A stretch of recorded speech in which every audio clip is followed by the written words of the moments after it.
പ്രധാനമന്ത്രിയായതിനു ശേഷമുള്ള നരേന്ദ്രമോദിയുടെ ആദ്യ കേരള സന്ദർശനം ആരംഭിച്ചു. കേരളത്തിൽ മൂന്നാം മുന്നണി യാഥാർത്ഥ്യമാകുമെന്ന് നരേന്ദ്രമോദി പറഞ്ഞു. തൃശൂരിൽ ബിജെപിയുടെ പൊതുസമ്മേളനത്തെയാണ് നരേന്ദ്രമോദി അഭിസംബോധന ചെയ്തത്. സി.ജി. ദിൽജിത്ത് തൃശൂരിൽ നിന്നും.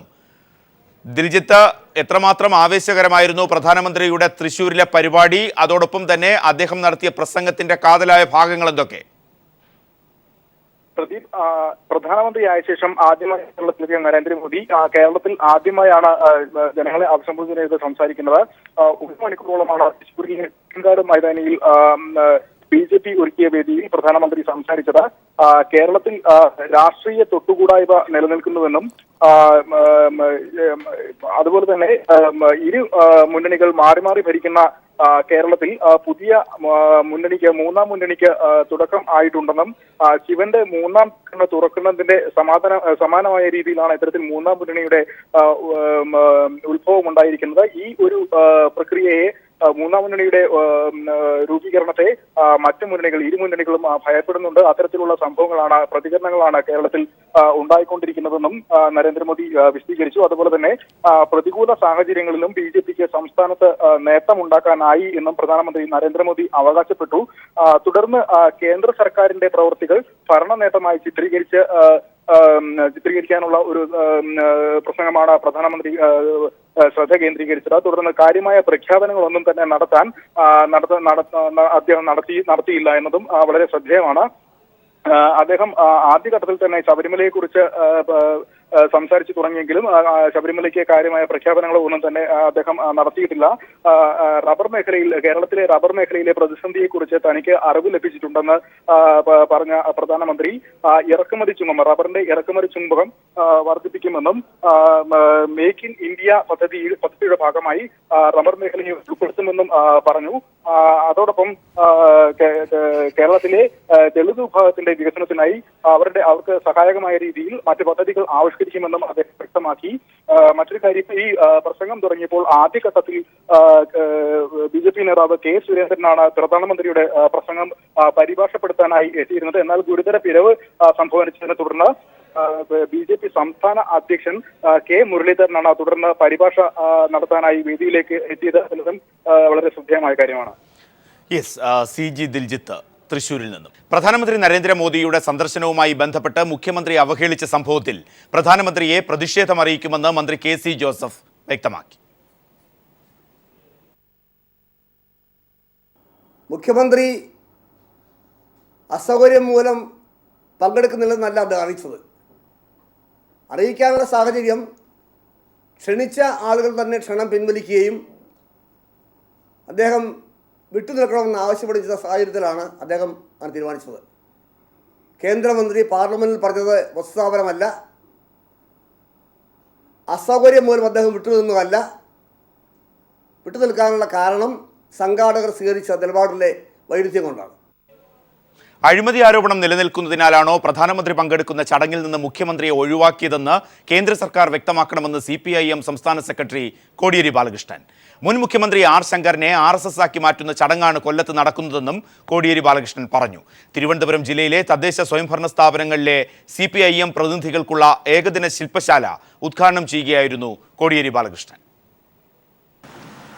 കോൺഗ്രസുകാരനായ പട്ടേലിനെ, ചരിത്ര പുരുഷനെ RSS BJP ഏറ്റെടുത്തതുപോലെ ആർ ശങ്കറേയും RSS പ്രചരണത്തിന് വേണ്ടി ഉപയോഗിക്കാനാണ് ഈ പരിപാടി ഇത്തരത്തിൽ സങ്കുചിത വീക്ഷണത്തോടുകൂടി പരിപാടിയാക്കി മാറ്റിയത്. ശ്രീനാരായണ ദർശനങ്ങൾക്ക് വേണ്ടി പ്രവർത്തിച്ച വ്യക്തിയായിരുന്നു ആർ ശങ്കർ.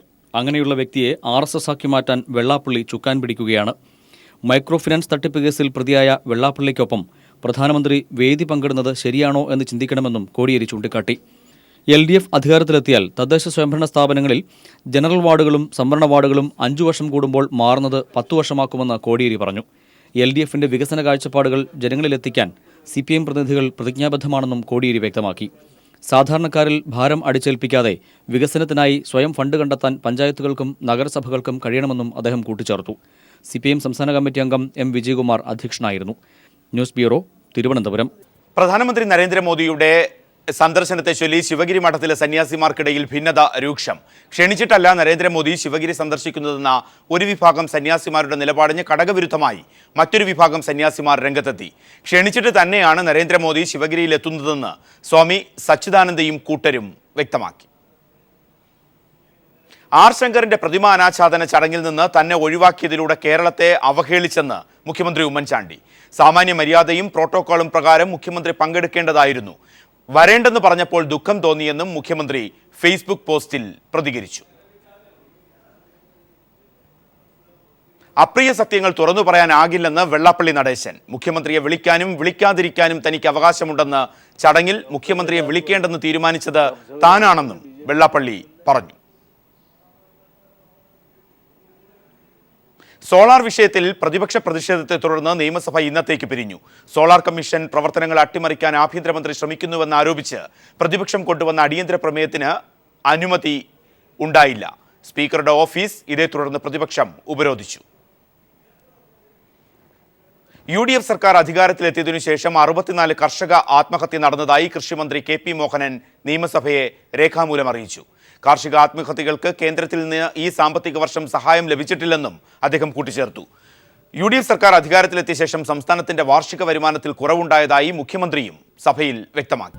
മുല്ലപ്പെരിയാറിലെ ജലനിരപ്പ് 142 അടിയിലെത്തിയാൽ ഷട്ടറുകൾ വീണ്ടും തുറന്നേക്കും. തീരദേശവാസികൾക്ക് ജാഗ്രതാ നിർദ്ദേശം നൽകിയിട്ടുണ്ട്. മുന്നറിയിപ്പില്ലാതെ ഷട്ടറുകൾ തുറന്നുവിട്ട തമിഴ്നാടിന്റെ നടപടിയിൽ പ്രതിഷേധമറിയിക്കാൻ ജില്ലാ കളക്ടറുടെ നേതൃത്വത്തിൽ ചേർന്ന യോഗത്തിൽ തീരുമാനവുമായി. ഒട്ടേറെ ആചാരങ്ങളും അനുഷ്ഠാനങ്ങളും ശബരിമലയിലുണ്ട്. ഇത്തരത്തിലൊന്നാണ് പറകൊട്ടിപ്പാട്ട്. പറകൊട്ടിപ്പാട്ട് നടത്തിയാൽ സകല ദോഷങ്ങളും മാറുമെന്നാണ് ഭക്തരുടെ വിശ്വാസം.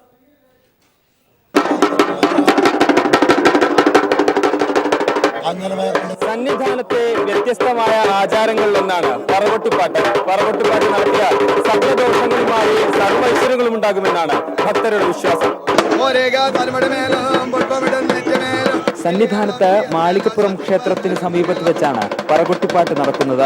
പാട്ടുകാർ വിശ്വാസികളുടെ പേരും നാളും പറഞ്ഞ് കേശാദിപാത മന്ത്രം ചൊല്ലി പറകൊട്ടി പാടിയ ശേഷം നെറുകയിൽ ഭസ്മം ചേർക്കുമ്പോൾ സകല ദോഷങ്ങളും മാറുമെന്നാണ് വിശ്വാസം. ആവിയാറുദോഷം, കണ്ണം ദോഷം, രാഗദോഷം, ശത്രുദോഷം, ശനിദോഷം, കേതുർദോഷം, ചൊവ്വാദോഷം, ഈ ദോഷങ്ങളൊക്കെ തീർക്കുന്നതാണ് പറകൊട്ടിപ്പാട്ട്, അല്ലെ വേലമ്പാട്ടെന്ന് പറയും. പാലാഴി മദനത്തിനു ശേഷം മഹാവിഷ്ണുവിന് അസുരന്മാരുടെ ഭാഗത്തു നിന്നും വിഘ്നങ്ങളുണ്ടായപ്പോൾ പരമശിവൻ വേലനായി അവതരിച്ച പറകൊട്ടിപ്പാടി വിഷ്ണുവിന്റെ ശത്രുദോഷം മാറ്റിയെന്നാണ് ഐതിഹ്യം. പിന്നീട് അയ്യപ്പന്റെ ശനിദോഷമകറ്റാനും പരമശിവൻ വേലന്റെ രൂപത്തിൽ പ്രത്യക്ഷപ്പെട്ട് പറകൊട്ടിപ്പാടിയതായും ഐതിഹ്യമുണ്ട്.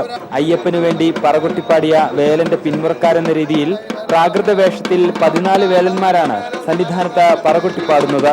നിരവധി ഭക്തർ ഇവരുടെ അടുത്തെത്തി പറകൊട്ടിപ്പാട്ട് നടത്തുന്നു. മണ്ഡലകാലത്തിനൊപ്പം എല്ലാ മാസങ്ങളിലും നട തുറക്കുമ്പോഴും സന്നിധാനത്ത് പറകൊട്ടിപ്പാട്ടുകാർ സജീവമാകും. സന്നിധാനത്തു നിന്നും ക്യാമറാമാൻ ബിച്ചു പൂവച്ചലിനൊപ്പം ജിതിൻ ചന്ദ്രൻ.